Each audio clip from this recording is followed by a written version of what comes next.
Well, it feels like the story so far for LSU football throughout spring practice has been injuries, getting healthy from injuries, getting back from injuries, having to take some time off because of injuries. And if that's going to be the story, then add another chapter to it after Brian Kelly spoke with the media today. You are Locked On LSU, your daily podcast on the LSU Tigers. Part of the Locked On Podcast Network. Your team every day.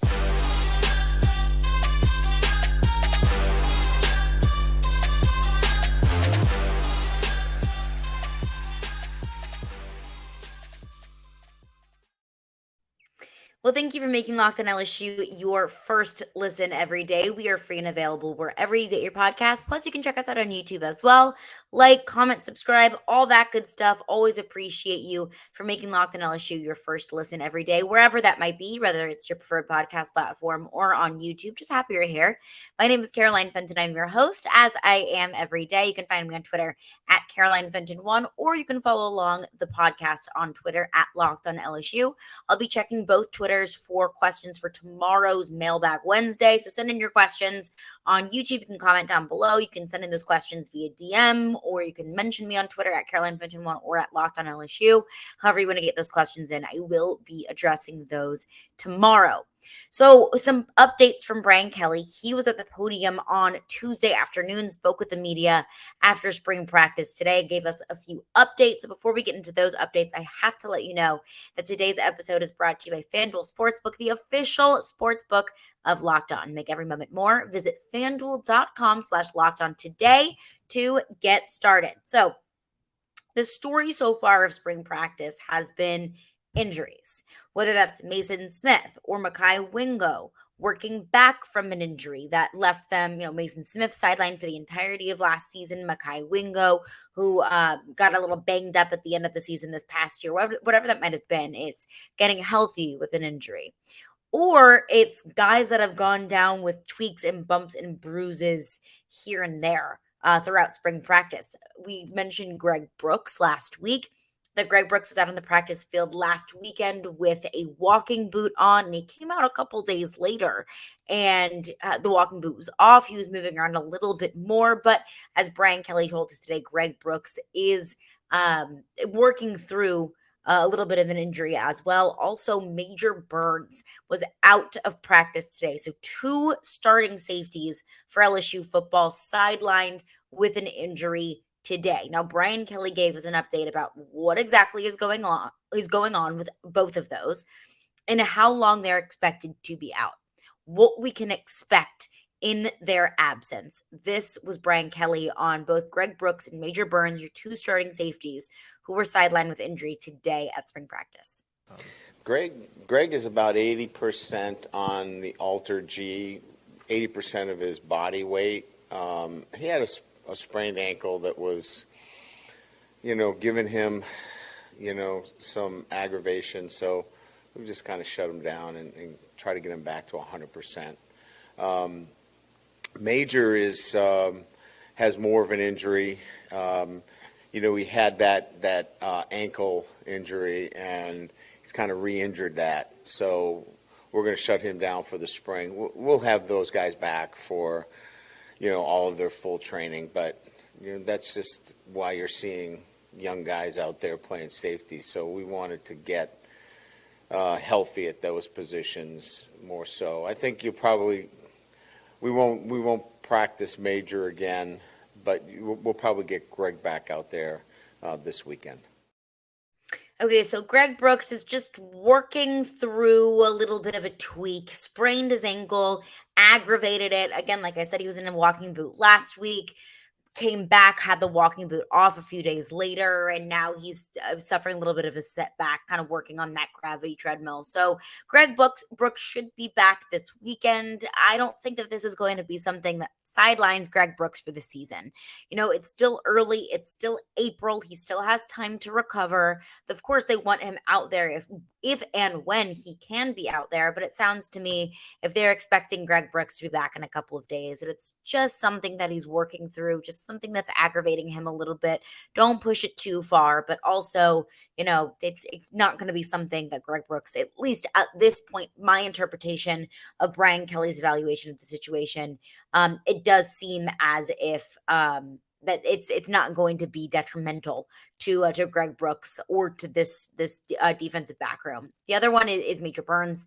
That's a hit that he's out for the entirety of the spring. It is, but for every bad thing, there's also going to be another good part of it. If you want to just look at Major Burns' situation in like a teeny tiny little box, you would say, well, Major Burns being out for the spring is not a good sign. The fact that he's dealing with a lower body injury that's going to keep him sidelined for the next couple of months, weeks, not a good sign. But in this situation, it's something that I've already said before is a little bit of a silver lining, but I'll continue to reiterate that. As long as the injuries are the storyline, I will continue to reiterate the idea that this is a good thing for these young guys. This is a good thing that if some of the starters are out, if some of your first team players are going to be out, well, you need somebody to fill in those roles. So why not do it with a guy who has no experience whatsoever? Go ahead and get him in the building and get him acclimated. That's exactly what Brian Kelly mentioned when asked about the secondary.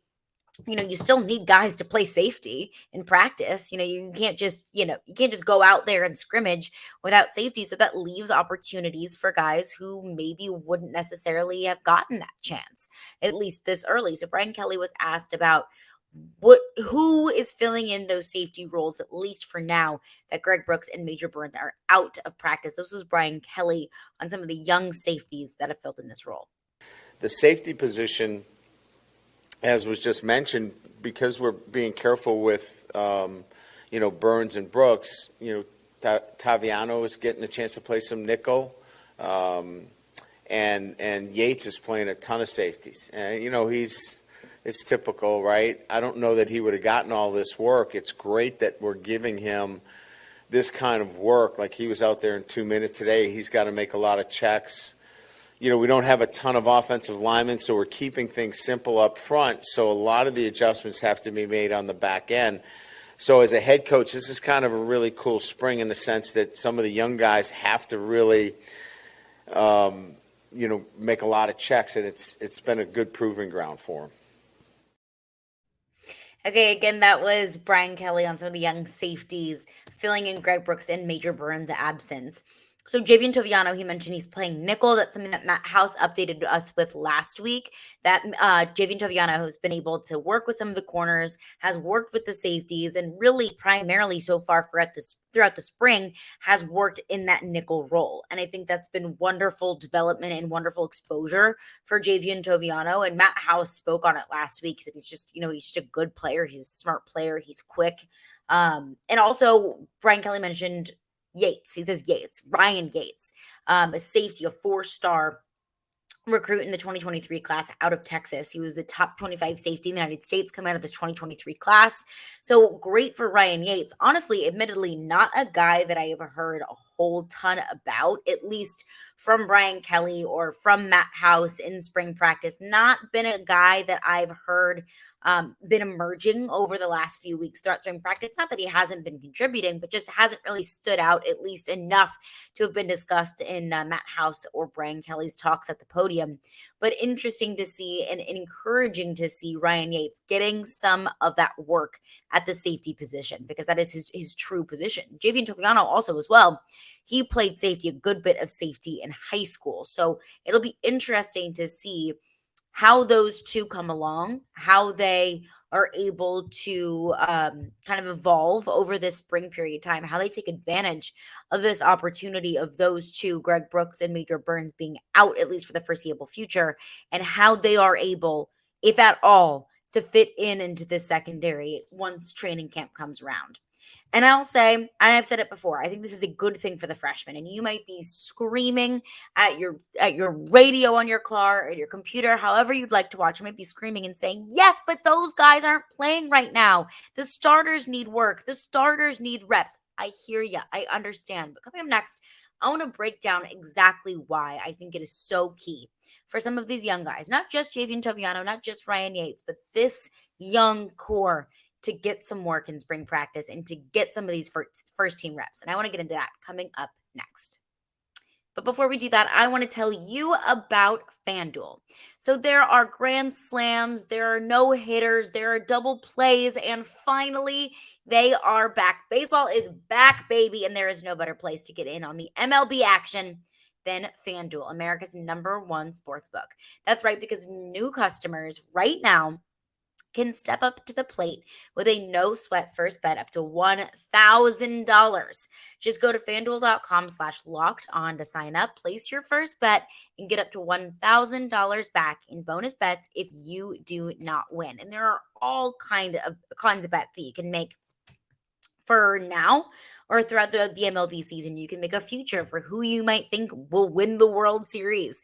If you want to make that prediction several months in advance, honestly, I'd put a little bit of early money on the Atlanta Braves.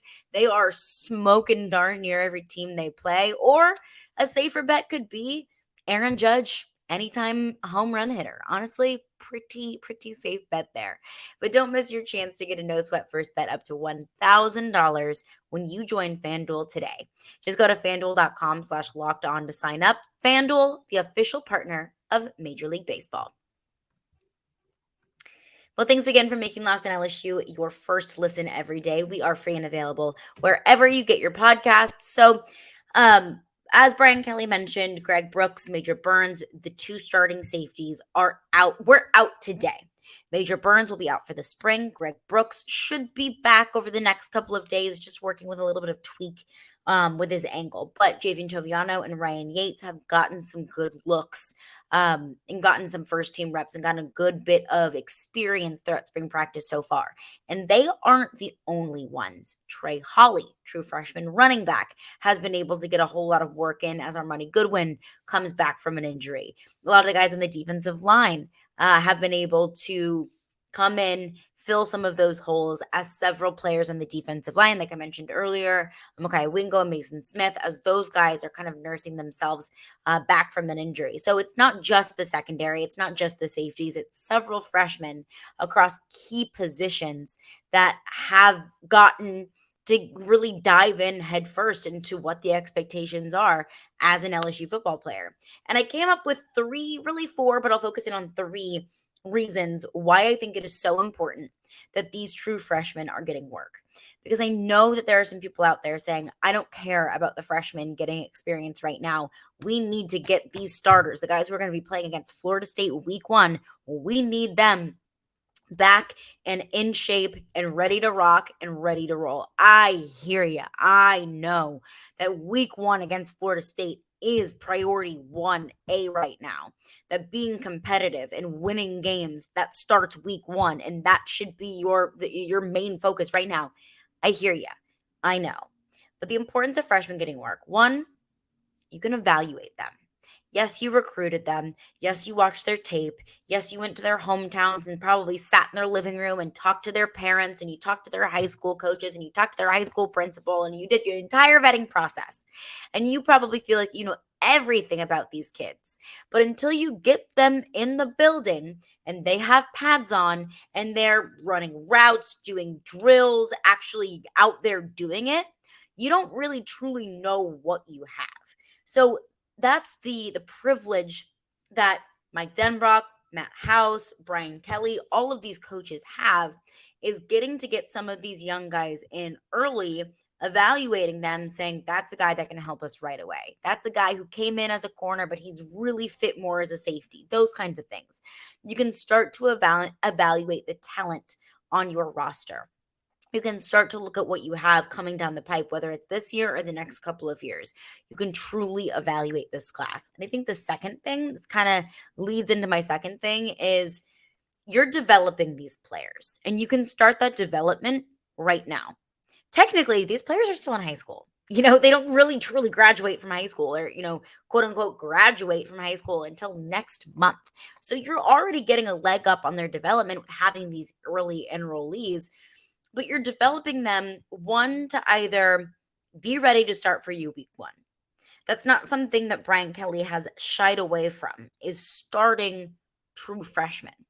Was that an issue of depth last year, or was it just an issue of these are some of our top players and we want them in? I tend to lean toward the latter. Maybe it's a little bit of the former, but Brian Kelly has not shown that he is scared or will shy away from starting first year players. So you could be getting these guys in and developing them and getting them ready to play for you week one and to be a contributor day one against Florida State. Or you're starting to develop them for what they can be for you in years to come. Or you're developing them to be depth pieces. Maybe you view them right now in their development throughout the rest of the offseason or the preseason, rather, and you're saying they're not a starter right now, but knock on wood, if something happens that some of our starters go down, we may need to rely on these freshmen to go in and play and win games for us. And you don't feel as good about that if those freshmen didn't get that early exposure and that early experience and that early work with some of the first team players in spring practice. So you're evaluating them and you're developing them all at the same time. I think the third thing that I think is really important, because you could say, I don't care about the development. Do that on your own time. I only want to see them when they're out there and ready to go and beating Alabama. I hear you. I know. I think that this is the most important thing if you're looking at right now, and that's competition. Because let's say Javien Toviano and Ryan Yaites, just to use the safety position as an example, go out there in spring practice and absolutely ball out. Ball out. They make a name for themselves. They make it hard for Matt House to take them off the field. Well, if I'm Greg Brooks or Major Burns, I'm looking at that and saying, no, that's my job. You're not taking my job from me. Like I said, Brian Kelly is not afraid of starting freshmen or first-year guys. Now, the way that I don't think that that Brian Kelly is going to be fostering an unhealthy relationship between some of these guys, an unhealthy competitive relationship, but I think that competition amongst position groups is a good thing, because then you can never relax.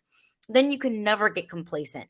You're always on your toes. Somebody's always on your heels, and you're constantly pushing each other to be better. So I think competition amongst the position groups is important. And I also think it's competition amongst the other freshmen. Remember, this is still the early enrollee period. Not all of LSU's true freshmen, nor all of LSU's transfers in the building yet. Let's not forget Mason Lunsford, offensive lineman from Maryland, isn't even in the building yet. So you still got another group of guys that are going to be coming in the summer for training camp. So imagine you are one of those freshmen that decided not to early enroll, and you'll be coming in, at whatever point they come in. Well, if I'm walking in at that time and I'm already 3 or 4 months behind in my knowledge of the team, the facilities, relationships with the coaches, comfort in the building, understanding the expectations, if I'm already behind, well, I'm going to be scratching and clawing at my opportunity to get to where all the other ones are, to where the other freshmen are, to get on that level. So I think overall it's fostering healthy competition, because, to use the biggest cliche in sports, iron sharpens iron. It's true. If everyone around you is grinding and working and being competitive, well, then you're going to be the exact same way. And I think it's a positive thing. It's a good thing. And like the final thing that I'll remind everyone of is that I never want to say that guys don't need reps, because I think that's completely false. I don't think that there's anyone in football and sports that doesn't need extra work, looks, practice, whatever it might be. But Greg Brooks and Major Burns, they know what they're doing. One, it's still early. Major Burns is only going to be out for the spring. Yes, that hurts. You want him to be out there, but he'll be back, ideally, at least from what we know now, for the summertime. And so that's when it really matters. That's when everyone's buckling down. So that's one thing. And two, these guys aren't rookies. These guys aren't first years. These guys aren't freshmen. These guys have been in this system for at least a year with Brian Kelly. They know what they need to do. They know the expectations. They know the system. They can do desk work. They can look at film, break things down like that. So they can do the work at least off the field. But once they get on the field, they know when they need to hunker down. They know when they need to buckle down. I'll never underestimate the importance of practice or undervalue practice. But let's remember it's early, it's April. I'm not pressing the panic button yet. If I need to press the panic button, I will, but I'm not because I don't think we need to because it's early and these guys are vets. These guys have been here and these guys know what they need to do to get in and get the work and be ready for week one. At least ideally. At least you can hope. But coming up next, while we're touching on the defense, I want to get into another member of the defense that has been a hot topic of conversation over the last week or so since we heard Matt House and Brian Kelly highlight what his role is going to be for LSU football this year. I want to get into that coming up next. Well, thanks again for making Locked on LSU your first listen every day. We are free and available wherever you get your podcasts. Let's Let's rewind to last week. Brian Kelly and Matt House each were asked about Harold Perkins. I would say that's probably a name that makes everyone's ears perk up. No pun intended. Whether you're an LSU fan or not, because he's just that kind of player. He's that kind of player that everyone knows his name because he's that impactful, and he's only been in the league for 1 year. So Brian Kelly and Matt House each last week said he's going to be linebacker. He's going to play linebacker for us. That's what he came here to do. Harold Perkins came to LSU to play linebacker. We're not going to use him solely in that hybrid role. They basically said what he did last year was incredible, but he's graduating. He's going on to the next big thing. He's going to get reps at inside linebacker, which he has so far in spring practice. But right now they're not putting him in a box. And I don't think that they should. Like I just said, there's a lot of time left. It's April. They've got a whole lot of practicing to do. They've got a whole lot of reps to take. So you don't want to put Harold Perkins in a box right now. But I think the idea of changing Harold Perkins' role really made a lot of LSU fans very nervous. And I get that. It's scary. And I always say if it's not broke, don't fix it. And Harold Perkins' role last year, sure as heck, it was not broken. So I understand the idea of being a little bit nervous about, wait, why are we changing it? Why are you taking Harold Perkins away from what he was so good at and trying to put him somewhere else? I get it. I understand the trepidation, the fear, the being skeptical about it. But Brian Kelly was asked about Harold Perkins' role today and about how he wasn't going to be as much of a pass rusher. And Brian Kelly kind of clarified what his idea and what Matt House's idea for Harold Perkins' role is going to be this upcoming season and why LSU fans shouldn't be nervous about it, but really, honestly, should embrace it. I think you're going to see him as active as he's been and maybe just in a different fashion. If you just line him off the edge,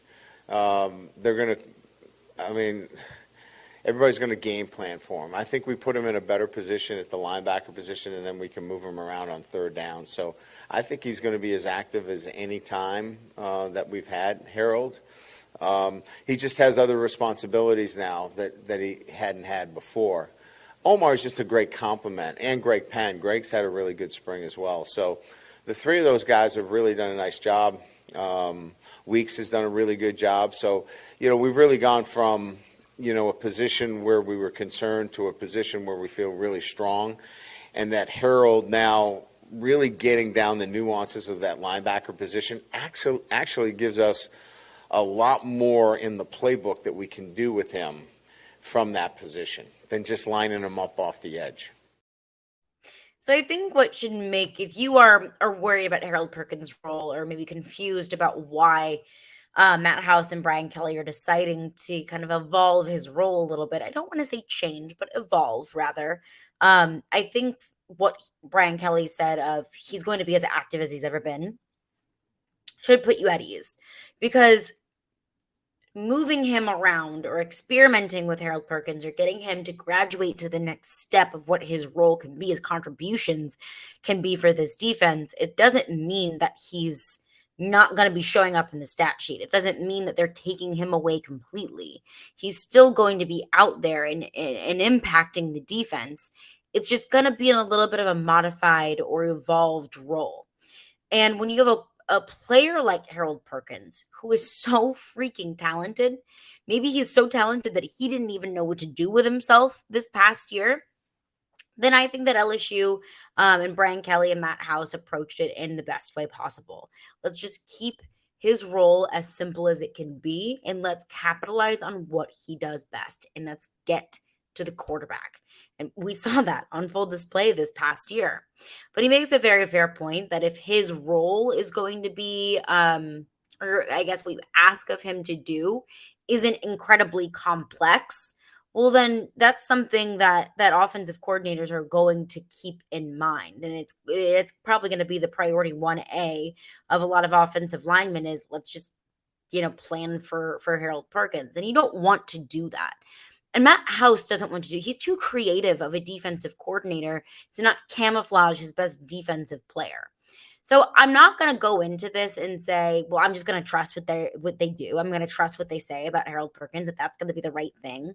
Because I've said it before, and I'll say it again, the way that I think they managed Harold Perkins, especially in that Tennessee game, I disagreed with it. I thought that it was a bad decision. I thought that that was a decision that hurt the football team ultimately by keeping Harold Perkins on the sideline and not finding a better way to get him involved in the game. So I'm not going to sit back here and act like, well, whatever they say is right, whatever they do is the right decision. But I am going to say that I'm going to be completely open to Harold Perkins' role evolving. Because when you have a player like that, why wouldn't you wholeheartedly welcome with open arms the idea of that player doing even more? Grasping the defense that much better, impacting the game even more than we've already seen him do, understanding the game that much more. I mean, my arms are wide open, embracing Harold Perkins 2.0, because Harold Perkins 1.0 was really scary. It was really, really good. So to LSU fans that heard what Brian Kelly and Matt House had to say about he's a linebacker, he's going to play linebacker for us, and you were like, well, why? Why? Like, why can't he just do what he's doing? I hear you. I don't think that they're going to take him out of a thing that he's good at and strong at and put him into something where he's not impacting the game. I don't think that they're going to do that. But I like the idea, and I think that you should too. Like the idea of what more Harold Perkins can do. I think it's exciting. But that's going to do it for me today. Thank you for making Locked on LSU your first listen every day. You can find us on YouTube, Locked on LSU. Like, rate, subscribe, comment, all of that good stuff. Make sure to get those questions in for a Mailbag Wednesday. We'll be doing that tomorrow. So you can comment below on the YouTube page. You can interact with me on Twitter at Caroline Fenton 1 or at Locked on LSU. We'll see y'all tomorrow.